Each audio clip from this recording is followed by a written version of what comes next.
December 7th, 1985. Thanks to Jerrica, who now owns Starlight Music, and of course the Sands banner now known as Starlight Mansion, that's Jim. He got some news from Kimber, from the Countess, upstairs in the bedroom, to try on some new dresses. But then suddenly, Mrs. Bailey decided to tell some news to Jerrica. Meanwhile, in the living room, Mrs. Bailey talked to Jerrica about the situation, and that involves 8-year-old Bonnie. Later, Jim meanwhile meets Vivian Montgomery, aka Video. Back with Jerrica, Leela, the oldest of the Starlight Girls, told her that there's a problem in the kitchen and it's running out of ice. So when Jerrica told Leela that Becky should handle it, that's when she steps out with Rio. At the Gabor Mansion, the Misfits that were not very happy about the defeat at the Battle of the Bands contest, they decided to exact revenge. And how, you may ask? Well, Roxy just came up with a suggestion. She told Pizzazz that if they could afford the studio, they would do it. So, what Pizzazz did is that she asked a favor from her father, Harvey Gabor. So after Pizzazz told her father that she must have a studio of her own, and even better, she knows a guy to run it, that's when Harvey agrees. December 8th, 1985. Jim and the Holograms had met with Howard at the Warp Studio that was owned by Harvey Gabor. But in the studio office, that's when by surprise Eric and the Misfits were there. And that's when Eric told Jim and the Holograms that they must report to Studio 20. And of course, there's a new script for the film. But when Jim refuses to give in to Eric's ruthless methods, that's when, Eric found a loophole in Jim's contract that said if Jim fails to perform, that means the Misfits will gain control of the film. And even better, the film will make the Misfits famous. After the girls had found out about it, they now realized that they had no choice. But under one condition, if Jim and the girls had all agreed that there is no way that Eric's taking that film away from her. December 9th, 1985. Jim and the girls had arrived at Studio 20 just the way it's planned.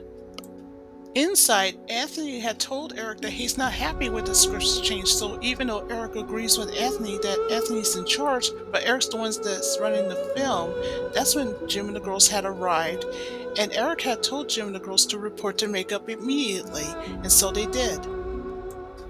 After the Misfits had finished with their makeup job, it's now the Holograms' turn, only for Jim to refuse any makeup from Georgia, the makeup artist. Meanwhile, Jeff Wright had met up with Kimber, while Kimber was watching another man named Nick. So while Jim was busy studying the script with Nick, that's when Pizzazz approaches Rio. Later, Constance, aka Clash, goes into the studio, and then after Clash meets up with the Misfits, she told them what a big fan she is of them, and Pizzazz seems impressed with her. After Clash had annoyed Jim, that's when Anthony asked her to leave, but Pizzazz refused and told him that Clash is their friend. And after Eric gets upset with Anthony for stepping out of line, for Anthony it was the last straw, and that caused him to quit on the spot. Later that night at the mansion, Mrs. Bailey told Jerrica the good news that Bonnie would be seeing the eye doctor. Upstairs in the bedroom, Jerrica tries to cheer up the girls by saying that things will be better in the morning. December 10th, 1985. During the jealousy video, that's when Rio flipped out and punched Nick for kissing Jim. And when Eric saw it, he got upset. And that's when Pizzazz told Eric to make a choice. Either Rio stays on or she'll tell her father. And that made Eric upset. December 11th, 1985. During the press conference, that's when Pizzazz and the Misfits decides to humiliate Rio. Eric, meanwhile, had told Lindsay that it's true that Anthony did quit on the spot, but even better, Miguel will insist him in the film. Back with Howard, he decides to take the matters in his own hands with Harvey, and told him that there's a problem at the studio and that Eric is costing the studio a whole lot of money. But Harvey dismisses Howard and said if it makes his daughter happy, then so be it. Back at the studio and with Jim, after the Misfits had finished their video, Universal Appeal, that's when Jim decides that she had had enough. After Eric saw what had happened to Pizzazz, that's when Jim told Eric that she had reached her limit, and so she and her her friends decide to quit on the spot. After the holograms left, that's when Vivian, aka Video, runs to catch up with them, while inside the Misfits were overjoyed that now they're in control of the film. Meanwhile, at the eye doctor's office, Jerrica receives the bad news that 8-year-old Bonnie has cataracts. And what's even worse, unless the surgery is done soon, that means that she could go blind permanently. Then the eye doctor just told Jerrica some even worse news. That, however, the surgery will cost $250,000. Back at the mansion, when Jerrica told the rest of the girls the bad news and the situation, and here's a bigger problem: how to get $250,000. Well, that problem's been solved because thanks to Aja, she suggested to Jerrica that since she's in charge of Starlight Music now, she should borrow money. So that's what the girls did. But by the time that all four of the girls arrived, they saw the movers take the office equipment away. But luckily Joanne Stewart, who was there, she told Jerrica the bad news, that thanks to Eric Raymond, he's been embezzling record company funds to support the Misfits. Now realizing that the funds have been missing, that's when Jerrica told Joanne to write all the checks for the office equipment, the electricity, and everything else. Later that night, after Joanne apologized to Jerrica for not giving a proper authority, Jerrica agrees to give it to Joanne. And of course, thanks to Jerrica, Starlight Music's back in business, no thanks to Eric. And of course, Jerrica told the girls that the only way to gain the record company funds is if they finished the movie. At first the girls refused, but then Jerrica asked them a question on how to explain it to Bonnie when she goes blind. Ashamed, now that the girls realize that what Jerrica said is true, so it's now up to Jerrica to tell Eric in the morning to get Jim's movie career back. December 12th, after talking to Eric about it, he not only agrees to have Jim to have her movie career back, but under one condition: if she could apply some ruthless methods. Plus, on top of that, he needed an assistant to run the studio for him, so Jerrica agrees. When Jim and the holograms had arrived at Studio 20, and by the time they went inside, Rio, Jeff, Miguel, all were happy to see that they are back. Well, except for Georgia and Nick. In the dressing room, Eric had to explain to the Misfits that what he did was necessary, and in order to get Jim's career back, as if she did what he told her to do. Video, meanwhile, had to explain to her cousin Clash that the reason why Jim came back is because Bonnie desperately needs the cataract surgery done. After learning about it, that's when Clash decides to tell the news to the Misfits in the dressing room. So meanwhile there, after Eric and the Misfits have found out that's the reason why Jim came back in the first place, that's when they needed a plan. And what was that plan? Well, during the song Congratulations, that's when Jim and the girls got thrown out of their own dressing room. Back with Kimber, she has a conversation with both Jeff and Nick. But after Jeff decides to head off for a while, that's when Rio has a conversation with Jim. But during the conversation, that's when Biz asked to get Rio's attention, while Jim changed into Jerrica to assist with Eric. Then Jerrica was asked by Eric to get some coffee, and Jerrica did. But when Miguel was concerned about where did Jim go, that's when Jerrica suggested that she should get her, but Eric wouldn't allow Jerrica to leave. And then Eric makes it clear that Jim has 30 minutes or else she's out of the job. Jerrica knew that she's in a serious situation, so she asked Senator to protect Jim in front of Eric. Long story short, the real Jim proceeded to do a casino scene with Nick. Then long story short, Pizzazz of the Misfits decided to enlist Clash to do a favor for her after Patricia tells everyone to pick up the call sheets at the production's office for the next day. So at the production's office, that's what Clash did. She was sent on a mission to switch call sheets on Jim and her friends. Long story short, December 13th, everything went according to plan for the holograms. Makeup, hairdos, but then he realized that their call sheets had been switched, thanks to Clash. That was until, thanks to Video, she took the girls to Studio 20. But then when the girls got reprimanded by Eric for being late, that's when he decided to dock their pay, but Jim begged Eric to tell him that they needed the money, which Eric agrees, but tells them to show up next time. Long story short, after the pirate scene and just in time for lunch, that's when Rio tells Jerrica that he's breaking up with Jim. But Jerrica tells Rio not to come crying to her. After lunch break was over, the log crossing scene was about to begin with Jim and Nick. Then Nick suggested to Eric that Jeff should do the scene for him, and when Jim suggested to Eric to do the scene, he said that if she did that, it'll dock her pay. So Jim, who was annoyed, decides to do the stunt herself. Long story short, when Jeff was concerned about Jim's safety and told Eric she'll get hurt, but Eric told Jeff that he'll need whatever's on the set. Again, without being aware that video had videotaped him. Claude, who was also concerned about Jim's safety, refuses to shoot without a safety first procedure, so he was fired on the spot. Long story short, thanks to Rio, he manages to save Jim after a stunt went bad. Luckily for video, she recorded it. Later, Pizzazz told Eric that video had videotaped the whole accident, and with that videotaped evidence, it could get him into trouble. But not if Pizzazz has anything to do about it, so she asked Clash to do a favor for her. Long story short, back with Clash, who had just borrowed a tape eraser, she decided to erase the videotape like she was supposed to.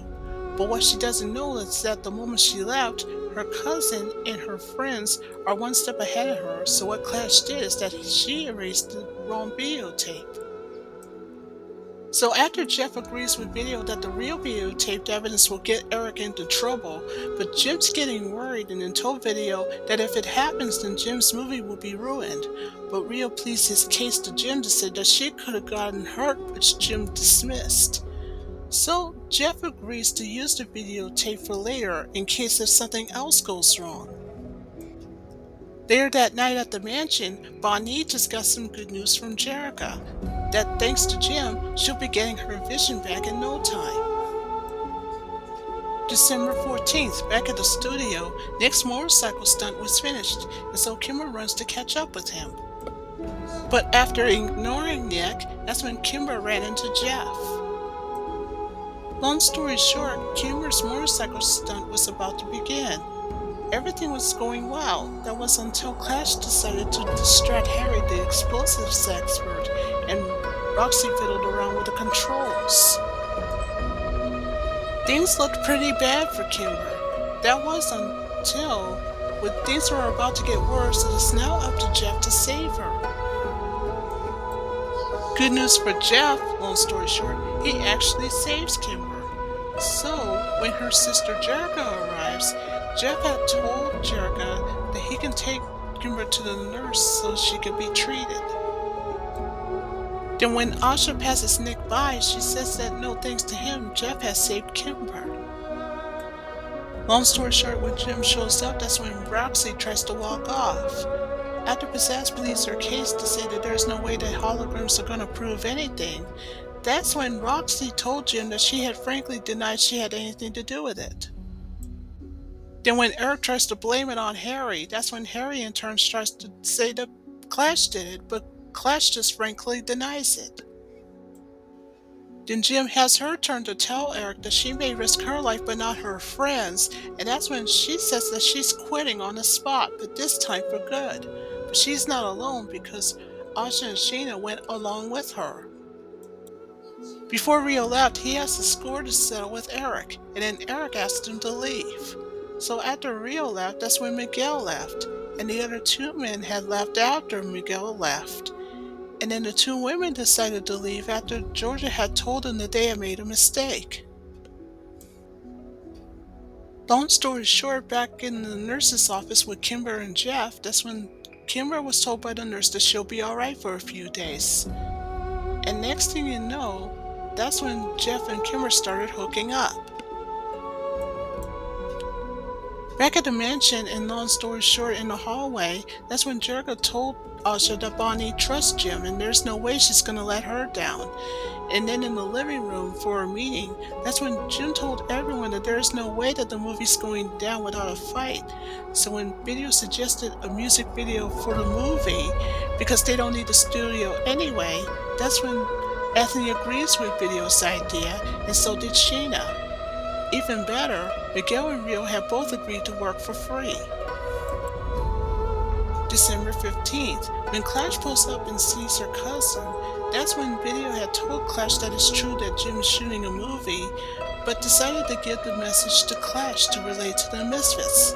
At the studio's dressing room, when Clash relayed the message to the Misfits from Video to insult them, that's when Possess comes up with a plan that someone has to go undercover. When Clash made a suggestion to volunteer, that's when the Misfits was more than happy to have her do it. So what better way to have a disguise to do a makeup job is with Georgia. Long story short, back at the studio, that's when Eric got upset with Pizzazz of the Misfits for ordering too many animals on the set. Then after the Welcome to the Jungle song, that's when Pizzazz made a move on Nick, and when Nick got upset, that's when he decided to leave. Back at the mansion and in Clash in Disguise, she was planning to steal her cousin's video bag with the videotaped evidence. Georgia, who had just left the studio earlier along with the scriptwriter and the wardrobe designer, Georgia apologized to Jim. And Jim forgives her. But when Georgia spotted Clash in Disguise who was stealing everything, that's when everybody went after her. Then long story short, after that short-lived car chase, that's when Clash was soon surrounded and had no place to go. So she got out of her car, leaving her car and the stolen stuff behind, so that everybody else can get it back. When Clash had a ride during the Misfits concert, she told the Misfits the bad news, and that's when Pizzazz got upset. Long story short, back at the mansion, Jim's movie was almost finished until Nick shows up. But when Nick refused to work for free, he walked off. Back at the studio, that's when Eric got a shocking surprise when the unions people showed up, and they listed him with a bunch of charges, including filming without permission and sabotage and everything else. When Pizzazz saw what had happened and that Eric was in trouble, she got upset. Meanwhile, back at the mansion, after the People Who Care video, Jim's movie was finished. Later that night back at the studio, after the Misfits movie was finished, that's when Howard and Harvey had crashed the party, and they confronted with Eric that thanks to him, the studio has been losing a lot of money, and the movie itself was millions over budget. And then after Harvey had confronted and punished his daughter, that's when Harvey decided to give the studio to Howard. December 16th, when Bonnie went to see the eye doctor again, but this time Jerrica's with her, that's when the eye doctor had told Jerrica that he's not so sure if the surgery was a success or not. Inside the doctor's office, after giving him the deed of trust for the Starlight Mansion, Jerrica assures him that if Jim's movie was a success, then the movie's profits can help cover the costs. Later that night, when the movie's premiere came, when there are two movies playing at the exact same night, but then suddenly, fans of the Misfits movie got disgusted, while the fans of the Jim's movie liked it so much that they watched it again and again. Long story short, after Jim's movie premiere and it was a huge success, there's some good news. Jerrica receives a check from Howard of $250,000 for the movie's profits to help cover the cataract surgery for Bonnie. And speaking of which, thanks to that, Bonnie gets her vision back. Flash forward August 1st of 1986 at the Gabor Mansion, when Eric and the Misfits have found out about the music awards that's coming up, but there's a problem. The Misfits don't have a record company because thanks to Jerrica, she's in charge of Starlight Music. So once again, it's up to Pizzazz to enlist a favor from her father, Harvey. So after Harvey and his daughter had a discussion, that's when Harvey agrees to give Pizzazz and her bandmates a record company of their own. Later, at Jerrica's upstairs office of Starlight Music, that's when both Jerrica and Joanne saw that there's a new record company right across the street, and it's called Misfits Music. After Jerrica had visited there and left, Tankrat, who's Eric's second right-hand guy, is known for building gadgets and gizmos. Back at the mansion, when Jerrica realizes that Jim was supposed to meet up with Video, that made Dondra upset. Meanwhile, Jim and the holograms had arrived at the Haven house with Rio and Video. Inside the Haven house, that's when Video introduces Jim to a friend of hers, Giselle Dvorak, aka Dance, who's a then Dance explains that the Haven House Foundation is running out of money and suggested to Jim and her bandmates to launch a benefit concert because she says it's the only way to raise the Haven House funds, so the band agrees. Back at the mansion, when Dondra got fed up with being ignored with both Jerrica and Jim, for her it was the last straw, so she decides to run away. But she's not alone because Chrissy and Bonnie has suggested to go along with her because they care about her. There at the suburban house, Danny gets thrown out of the house. Meanwhile, at Jerrica's upstairs office, that's when Jerrica and Vito just got some good news from Dance. And Dance had told Jerrica that the playbill's all set for the benefit concert, which would be held in a couple of days. But when Lindsay shows up later to tell Jerrica that both the benefit concert and the music awards were on the exact same night, that's when Jim apologizes to Dance. Back with the Misfits, after they spotted the runaway Starlight Girls in the underground parking garage of Misfits Music, that's when Pizzazz in the upstairs office decides to contact Jack of the CPS to investigate Jerrica Benton. Back with Jerrica, when she got back to the mansion, she just found out from Ashley that 3 of the girls had run away.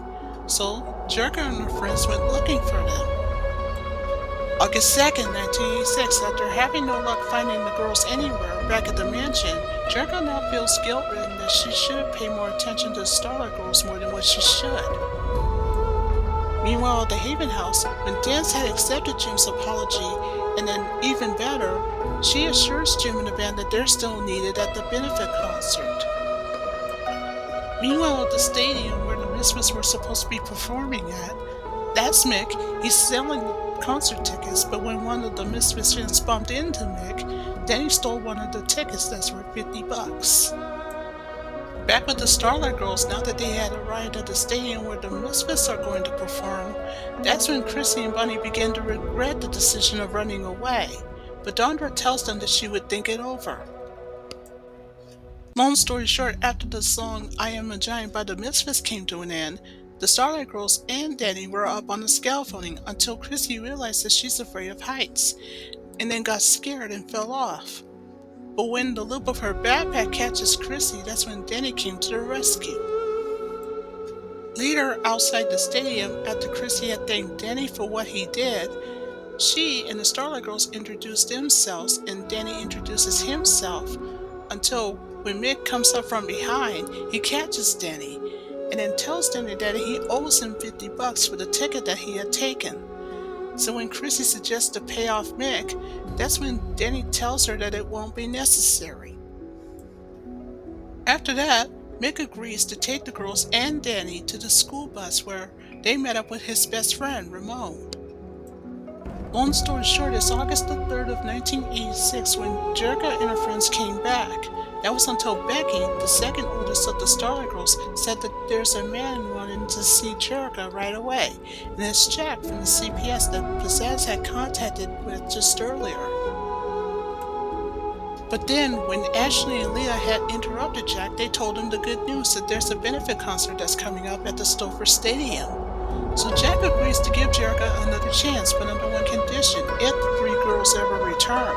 But said if they don't, then that means the Starlight House will be shut down permanently. For Jerrica, it's a serious problem.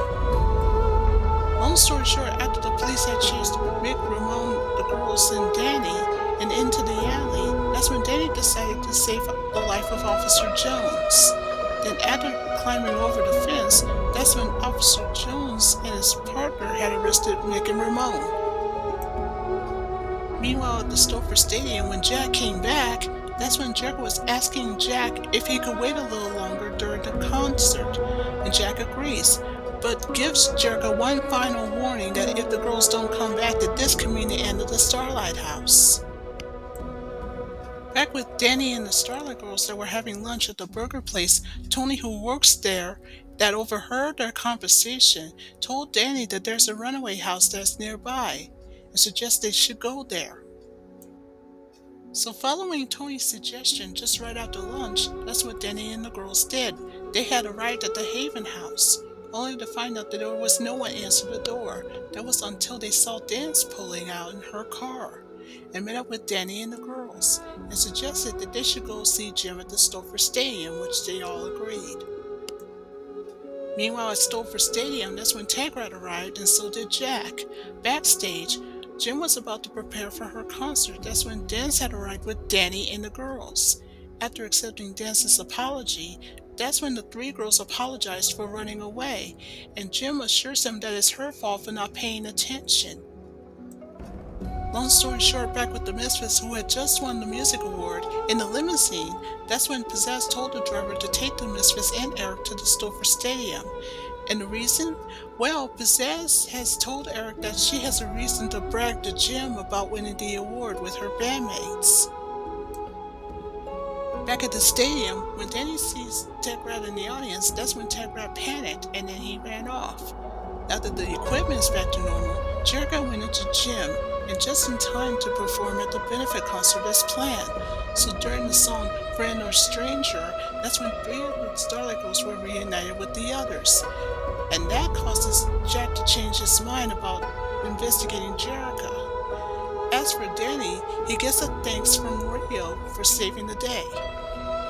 Back with Eric and the Misfits, who had arrived backstage at the stadium, at first Pizzazz of the Misfits was going to brag to Jim, but instead she doesn't say a word. She was stunned and finally that led to the result of her dropping the statuette on the floor, breaking it to pieces.